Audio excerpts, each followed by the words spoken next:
Fala galera, beleza? Estamos aí para mais uma aula de história. Seguinte, moçada, sobre o nosso simulado, né? Já falamos aí do capítulo 1, 2 e o capítulo 4. 1, 2 e 4 são os principais, são os capítulos que trazem os principais temas a serem cobrados no simulado e as questões já estão prontas, ok? No capítulo 3, eu vou fazer um breve repasso aqui na cultura brasileira.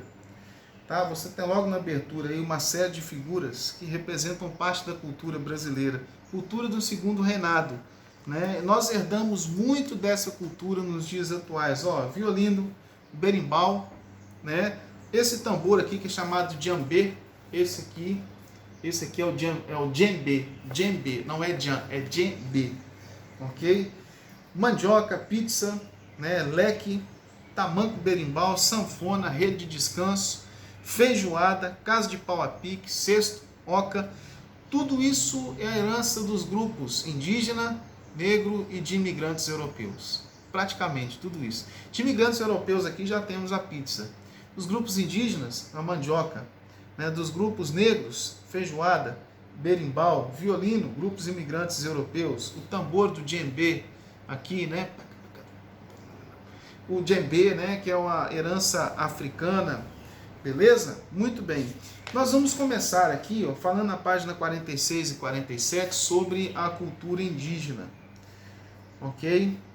Né? Nós temos aí várias pesquisas feitas a respeito dos grupos indígenas, tá? Mas a gente sabe que a relação entre indígenas e europeus, indígenas e portugueses na história do Brasil, vemos que é uma relação conflituosa, né? Nós temos aí uma relação de genocídio, né? Muitos índios foram dizimados, a história de dizimação dos povos índios, indígenas, nativos, desde a chegada de Colombo na América.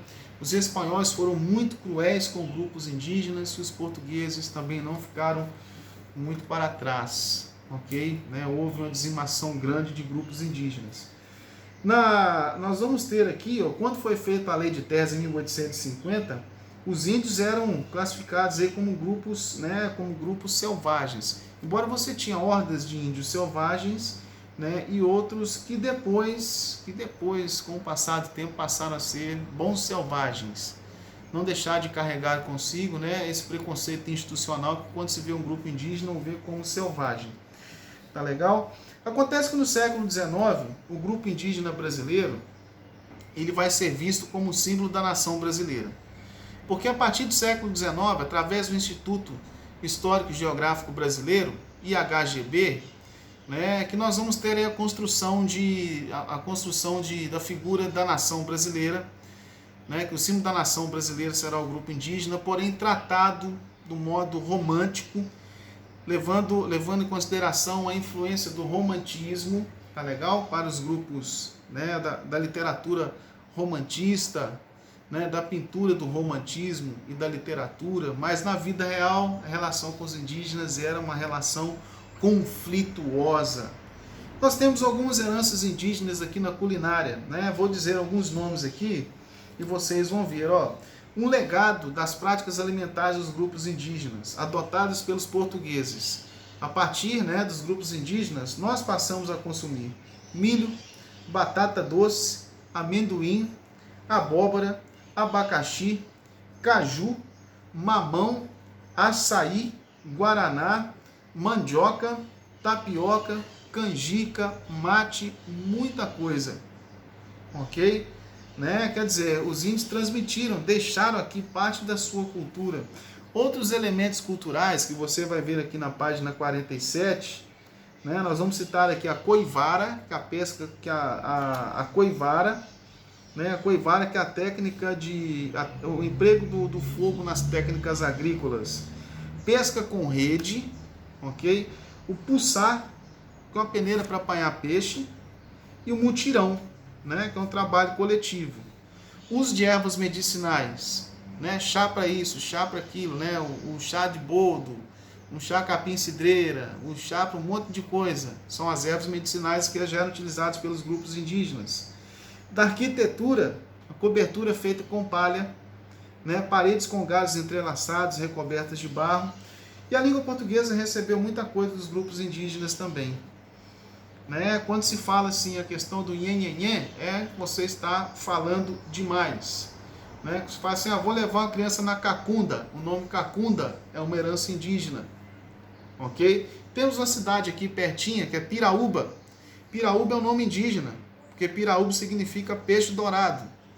A nossa cidade Cataguases, que era composta pelos grupos indígenas puris, né, que eram pequenos, muito pequenos, baixinhos, com os traços faciais finos, muito bonitos, e não eram índios selvagens, né, não eram índios selvagens. Nossa cidade aqui é descende do Catuauá, né, Catuauá, que é a terra de gente boa, né, terra de pessoas pacíficas, de pessoas boas. Leopoldina e Cataguases foi composta pelos grupos puris.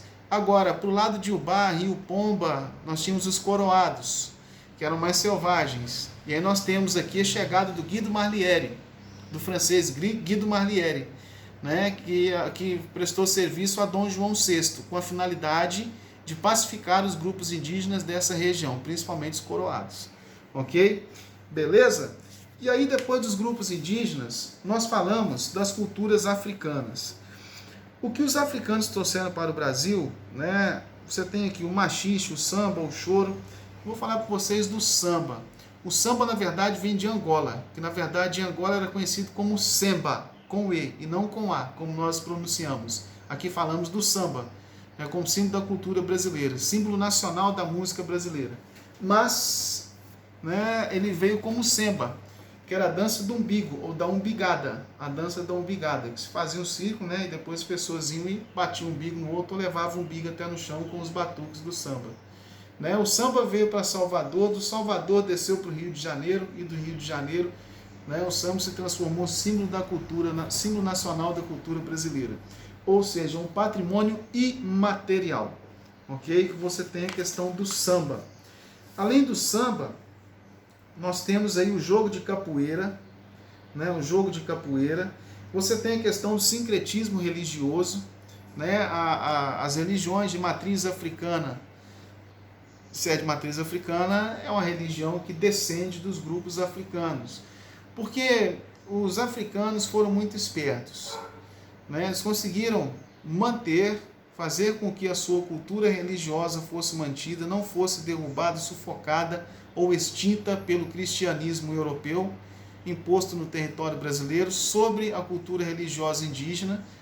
O cristianismo europeu conseguiu, de fato, acabar com a religião indígena, pôr um fim, dizimar a religião, né? A gente vê mais assim, né? Em grupos com demarcações territoriais e tal, mas não tem reconhecimento, não tem um número grande.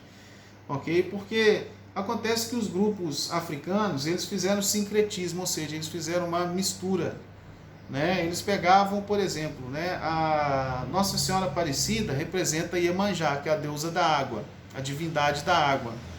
Por que Nossa Senhora Aparecida representa Iemanjá? Porque ela foi encontrada, né, num rio. Iemanjá é a divindade das águas, né? São Cosme e Damião, né, que são os santos infantis, né, que representam a criança, vão representar os ibejis. Ok? Os ibejis são divindades infantis, então eles faziam essa mistura. Ok? Eles pegavam figuras católicas e relacionavam com as suas figuras espirituais de matriz africana. Tá legal? Muita coisa foi trazida pelos grupos indígenas, o batuque, o som indígenas para o grupo africano, não só no Brasil como em toda a América. Né? Como músico, adoro tocar um jazz, gosto mais de jazz do que blues. Ambos são de origem africana, jazz, blues, samba, ok? Os ritmos latinos de modo geral são todos de origem africana. A música é de origem africana de modo geral. Ok? Além da comida, né? Além da feijoada, além de muita coisa, de dança e tal. As culturas imigrantes, a gente vai entender que no século XIX nós vamos ter uma entrada muito grande, né, de alemães, de italianos no Brasil, portugueses e espanhóis já vinham ao Brasil, portugueses entraram em grande quantidade. Né? Tivemos a presença de suíços, austríacos, japoneses no início do século XX. E cada um desses grupos culturais, cada um desses imigrantes vai trazer um pouco da sua cultura para o território brasileiro. ok? Você vê, em 1819, os suíços vão fundar a cidade de Nova Friburgo, no Rio de Janeiro. Né? E o que eles vão trazer para a gente? Vão trazer muita coisa da música, da pintura, né? Nós temos aí, comemos muita pizza, massa, macarrão e massas diversificadas, é uma herança italiana, ok? O chucrute, salsicha, não tem povo que come mais salsicha do que o povo alemão, e nós comemos muita salsicha também, cachorro quente, adoramos, né? Que é uma herança da cultura alemã. Oktoberfest, né? A cerveja e tal, trazida pelos grupos alemães. Hoje a culinária chinesa a culinária japonesa tem ganhado o mercado no Brasil, né? Ok? Também a produção de ervas, né, feitas aí para chás e medicinais e tal, é uma coisa trazida pelos japoneses. Bem, vou dar um repasse até aí, no decorrer da aula, né? A gente vai discutindo um pouco mais. Valeu? Grande abraço, gente!